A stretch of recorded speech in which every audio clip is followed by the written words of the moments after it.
Connecting the Black and Brown communities.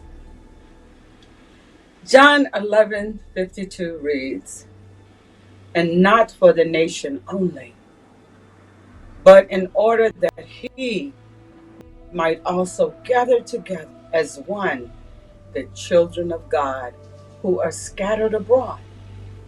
Sometimes a flow is interrupted because something is disconnected, and the flow will not return without reconnecting. The sadistic murdering of innocent humans under the guise of war requires reconnecting. It requires it now to save lives, homes, and families. It is not for ourselves only that God wants to gather us together as an amplified, united people, but so that the children of God who are scattered away from this movement of restoration will be gathered together as one body of lovers of God.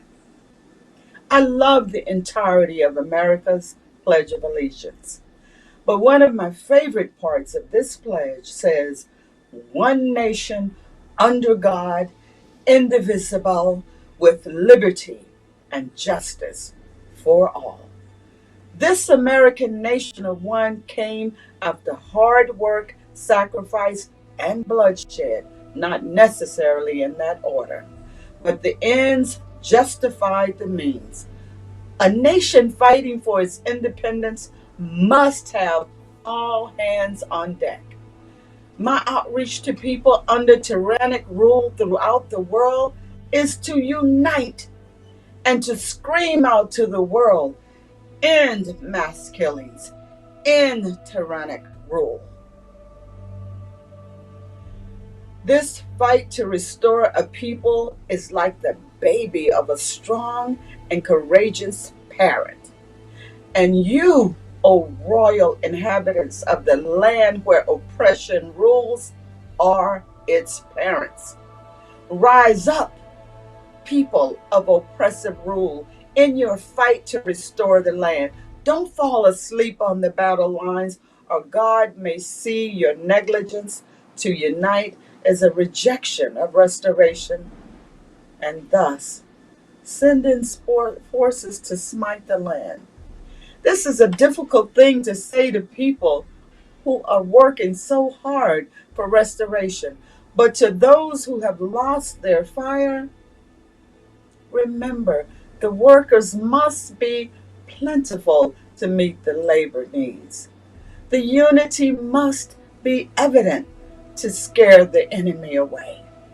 Similar to when Gideon and his men with the lights, the jars, and the trumpets ran toward the enemies, breaking the jars and shouting, "To the Lord and Gideon," and defeated the enemy. Unity in purpose and deed is like no other force. It will move all obstacles and make them subservient to God's army. When you plow the fields, your harvest will be plentiful. Praise be to the Lord of the harvest. Rise up, O people formerly oppressed. Sometimes when we are victimized by evil foes, we tend to overlook our own shortcomings. I know I can be victim of this disorder. In all that can happen to me, I must keep watch over my own soul and my own righteousness. My actions must not be interdependent on any other action. This is why Matthew 5:38 through 40 teaches us to not pay back wrong for wrong, but to give more, to prove to myself that I am not victim of any earthly possession or any attack. I will always defend myself in an attack, yes, But when it comes to the conditions of this world and in the giving and the taking away from me, I must follow this guide in Matthew 5 that teaches me to not hold too much value to human conditions, but in all things to reverence God and his commandments, and victory will be mine. Rest in peace, my sisters, brothers, mothers, and fathers. Rest in peace because you are resting under the altar of the fifth seal, which is the first seal opened by Christ himself.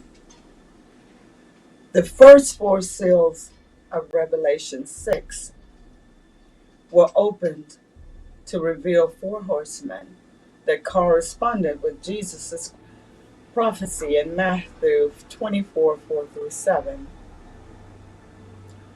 False religion is the white horse. War is the red horse. Famine, the black horse. Death by disease, epidemics, and other means, whose rider is death, is the pale horse. In Romans 8:35 through 59, Paul encouraged Christians with this powerfully. Those gone before us, whose bodies were lost in the horrific battles of war, are martyrs now, and our God, he's honored to bless them, bless their sacrifice lives with good works. We must not slow down, but rather speed up to show our gratitude for their sacrifice. Martyrs gone before us left a legacy behind, because we know that they are under the fifth seal and seen worthy by God to be protected under his wing, as they are being blessed to come before him as martyrs. As Galatians 6:9 says, let us not become weary in doing good, for at the proper time we will reap a harvest if we do not give up. Rise up, O people formerly oppressed. I thank you.